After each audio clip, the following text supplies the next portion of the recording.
This is a normal day at work for Sead Vrana. He and his team of explosive ordnance technicians are the only people in Bosnia and Herzegovina qualified to destroy explosive devices. But even 23 years after the war ended, much of its most dangerous legacy remains underground. According to the Bosnian Mine Action Center, landmines still contaminate 1,050 square kilometers of land. Their estimates place the number of unearthed mines at 80,000. Međutim, to je samo kažem, procjena. Dakle, to nije nikakva informacija. To je otprilike kako se to kaže, educated guess. And the more time passes, the harder it is to find them. Ono što je bilo livada, sada je šikara. Dakle, sad tu vi već imate šikaru sa nekih 10 do 15 cm debelim drvećem. A ona se čisti tako što se režu u komadi od po 30 cm. Dakle, onoliko koliko možete ukloniti, a da ne poremetite vegetaciju okolo. Jer smo imali slučajeva da je čovjek, deminer koji je povukao granu, aktivirao minu koja je eksplodirala ispred njega i ubila ga. It's not just the deminers that get hurt. Ever since the war ended, 2,032 people have been injured because of landmines. 613 of them were fatalities. The estimate today is that mines directly endanger 15% of the entire population. Ljudi iz godine u godinu su sve manje svjesni da je problem mina u Bosni i Hercegovini još uvijek jako izražen i da još uvijek prijeti jako velika opasnost. Nijaz Memić is a certified instructor who educates on the dangers of landmines. When he's not working as a sound engineer at the national radio station, he teaches children how to spot potentially dangerous areas. He was a soldier during the war when a mine took his left leg.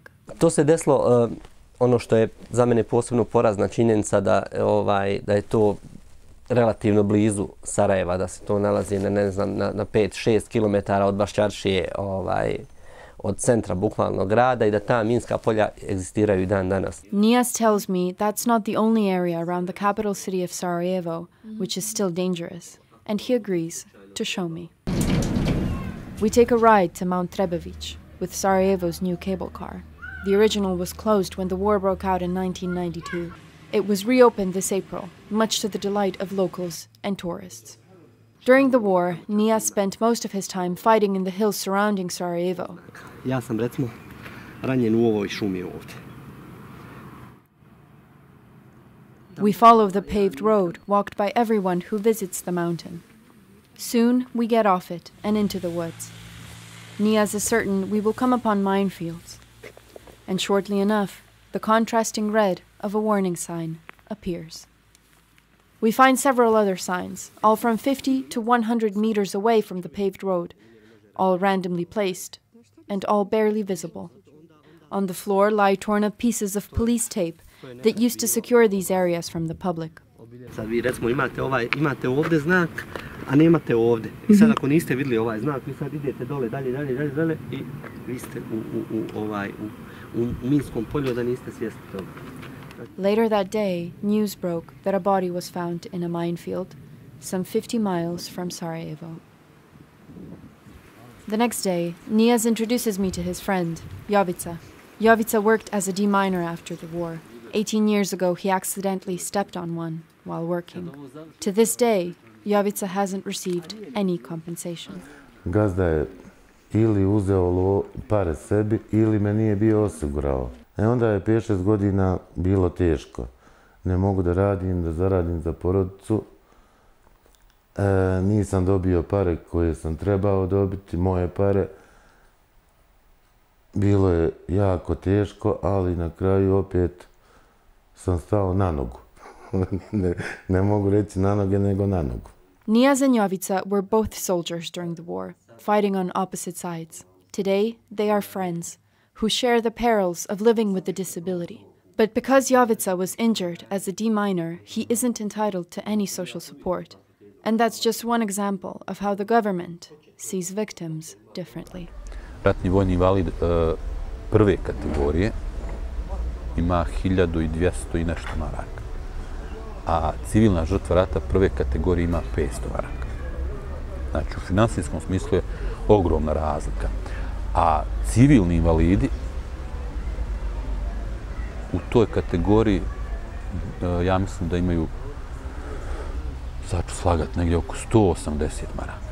Figures that don't even cover victims' physical needs, let alone psychological ones.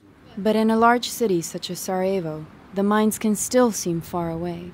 So I decided to go to Devetak, a village with one of the highest percentages of post-war landmine victims, some 80 miles from Sarajevo.